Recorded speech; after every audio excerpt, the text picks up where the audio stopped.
నమస్తే రమ్మగారు. నమస్తే జీ. ఏదైనా మంచి కథ చెప్పండండి. అమాయకుల కథ చెప్దామా? హ్మ్. ఒక ఊళ్ళో పల్లెటూరు. మున్సపు గారు భలే గట్టివాడట. చాలా గట్టివాడు. మంచి కోపిష్టివాడు. అయితే సరే ఇక అలాంటి వాళ్ళు ఉన్నప్పుడు గ్రామాధికారులుగా ఉన్నప్పుడు కొంచెం జనాలు భయపడతారు కదా. అయితే ఆ ఊళ్ళో మామూలు కులవృత్తుల వాళ్ళు కమ్మరి వాళ్ళు, మేదరి వాళ్ళు, కుమ్మర్లు ఒక్కొక్క కుటుంబం ఉంది. మామూలుగా ప్రతి ఊళ్ళల్లోనూ అలాంటి వాళ్ళు ఉంటారు. ఈ కమ్మర్లు, కుమ్మర్లు, మేదర్లు వీళ్ళంతా ఎందుకు పనికొస్తారు గ్రామానికి? గ్రామంలో అందరికీ కావలసిన తడికలు, చేటలు, బుట్టలు, గంపలు ఇవన్నీ అల్లి పెట్టటము, అల్లటము. తర్వాత ఎవరైనా వెళ్ళిపోతే పాడగట్టటము. దానికి మేదరవాళ్ళు వాసాలు అవి కొట్టుకొచ్చి కట్టలు కట్టటము అవన్నీ వాళ్ళు చేస్తారు. కుమ్మరి వాళ్ళు ఏం చేస్తారు? కుండలు చేస్తారు. వీళ్ళకి కావాల్సిన పాత్రలు ఇప్పుడంటే స్టీలు ఇతళ్ళు వచ్చినాయి. అప్పుడే ఉన్నాయి. అన్నానికోటి, కూరకోటి, చారుకోటి, అన్ని మజ్జిగకి, పాలకి, మంచినీళ్ళకి కడవలు ఎన్ని కావాలి, అవునవును, ఇటుకలు, ఆ పనులు కూడా ఉంటాయి కదా. కుమ్మరి వాళ్ళు ఒక కుమ్మరి కుటుంబం. అక్కడి నుంచి కమ్మరి వాళ్ళు వీళ్ళు ఏం చేస్తారు?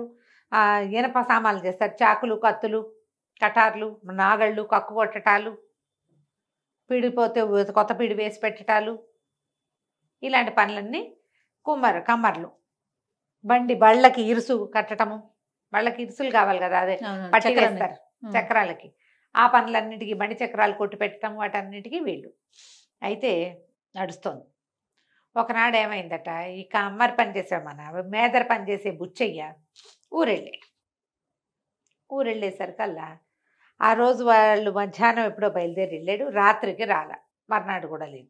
తెల్లవారేసరికల్లా ఆ ఊళ్ళో ఒక పెద్ద మోతుబరి గారి తల్లి చచ్చిపోయింది, ముసలావిడ. అయ్యో, ముసలావిడ పోయేసరికల్లా సరే ముందంతా ఏవో వ్యవహారాలు అవి ఇవి చూశారు. మధ్యాహ్నం అయ్యేసరికి లేవదీయండి అన్నారు. లేవదీయాలంటే వాడు రావద్దు, మేదరవాడు పాడగట్టాలి కదా. అక్కడి నుంచి శవయాత్రకు కావలసినటువంటి సాధనానికి మనిషి లేడు. చిందులు దొక్కాడు మున్సబు గారు.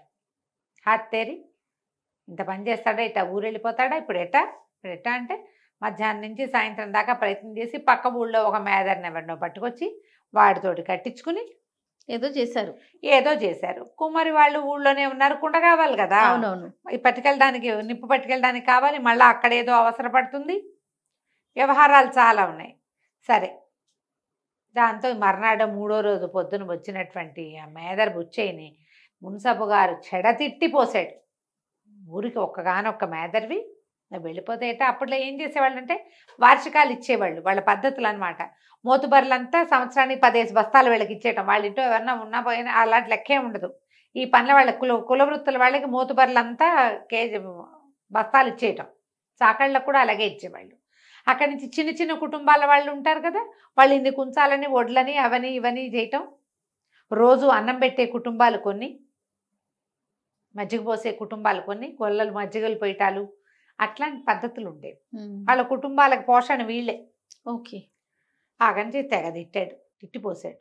ఈసారి కనుక నువ్వు ఇట్లా చెప్పా పెట్టకుండా ఊరెళ్ళిపోయావంటే చూసుకో, నీ వార్షికం కోసేస్తాం ఇంకా అని కేకలేశాడు.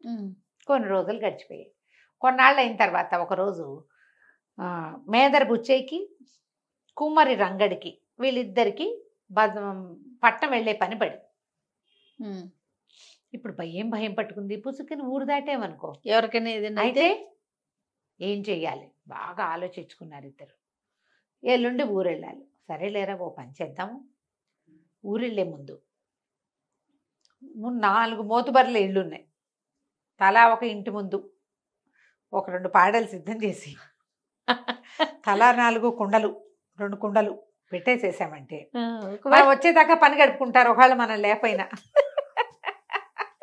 అని చెప్పి సాయంకాలం చీకటి పడేసరికల్లా పాడలు రెడీ చేసుకుని 4 ఇళ్ల ముందు 4 రోళ్ళు, 4 ఒక పాడలు, 4 పాడలు, తలా 2 కుండలు పెట్టేసేసి రాత్రి చీకటి మాట బయలుదేరి వెళ్ళిపోయాక ఏమైంది, ఆ రోజు మధ్యాహ్నం మున్సబు గారికి భార్యకి ఒంట్లో బాగుండలా.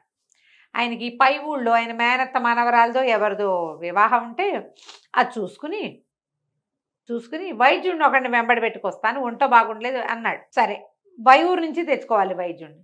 ఈయనేమో మధ్యాహ్నమే వెళ్ళిపోయాడు. ఆయనకి తెలియదు ఈ పాడల వ్యవహారం. ఆ, ఆయన ఏం చేశాడు, రాత్రికి బాగా చీకటి పడ్డాక వీళ్ళిద్దరు వెళ్ళిపోయినాక బండి వేసుకొచ్చాడు. ఆ రోజుల్లో ఏముంది, ఒంటెద్దు బళ్ళు లేదా ఒంటి గుర్రబళ్ళు ఉండేవి, జట్కాలు ఉండేవి. దీపం వెలుగులో రోడ్ల మీదకి వచ్చేసేవి. ఆయన వైద్యుడిని కూడా వెంబడి పెట్టుకొచ్చాడు. ఈయన మున్సబ గారు తన వాకిట్లో దిగంగానే వాకిట్లో పాడి కనపడింది. వెళ్ళిపోయాడు ఆయన. ఆవిడ అయిపోయింది. మధ్యాహ్నం ఒంటో బాగుండ్లా, వైద్యుని తెచ్చేసరికి పెళ్ళాం వెళ్ళిపోయింది. వాకిట్లో ఎవరు లేరు. వాళ్ళేమనుకున్నారు, ఆయన వస్తాడని వాకిట్లో పెద్దలంతరు వెలిగించి పెట్టారు. ఈయనకు ఆ చీకటి మాటన అక్కడ ఒక చాప చుట్ట ఉంటే అది ఇదేనని భావించి, అందుకే పెద్ద దీపం పెట్టారని వాడు కూడా సిద్ధంగా ఉంది. 2 కుండలు సిద్ధంగానే లబో అది పోసే ఇంత పని చేసావే ఓసిని దుంపదేగా, వైద్యుని తెచ్చేదాకా ఆగలేకపోతేవేమే అని పెద్ద కేక పెట్టాడు. అని పెద్ద పెట్టి ఏడ్చేసరికల్లా పక్క వీళ్ళల్లో అరుగుల మీద పడుకున్న వాళ్ళు హడిలిపోయి లేచారు. ఏమిటి ఏమిటి ఏదో అయిపోయిందని. ఇంకేముంది, మున్సబ్ గారు వెళ్ళాం పోయిందని అందరూ లేచి వచ్చేసారు. అయ్యో రామ. ఈ వైద్యుడు తను ఉండాలో వద్దని, తను ఎవరి కోసం చూడడానికి వచ్చాడో ఆవిడ పోయింది. ఇంకెందుకు, బయట పెద్ద పెద్ద శోకండాలు వినపడేసరికి మున్సబ్ గారు పెళ్ళాము అమ్మ ఇద్దరు తలుపేసుకుని లోపల పడుకున్నారు. బయట శోకాలు వినపడేసరికల్లా బండి వచ్చిన చప్పుడు తెలుస్తుంది. బండి ఆ గుర్రాలు కదులుతున్నాయి, మూలమవుతుంది. మధ్య మధ్యలో గిల్గిల్ అంటుంటే అయ్య బాబోయ్ బండి వేసుకుని వెళ్ళాడు, ఏమైనా ముంచుకొచ్చిందో ఏమిటో, బండితో సహా తీసుకొచ్చేసినట్టున్నారు, ఓర్నామగుడో అని ఆవిడ ఏడ్చుకుంటూ, అని నా కొడుకో పోయావరో అని ఆవిడ తల్లి భార్య ఇద్దరు బయటకు వచ్చేసారు.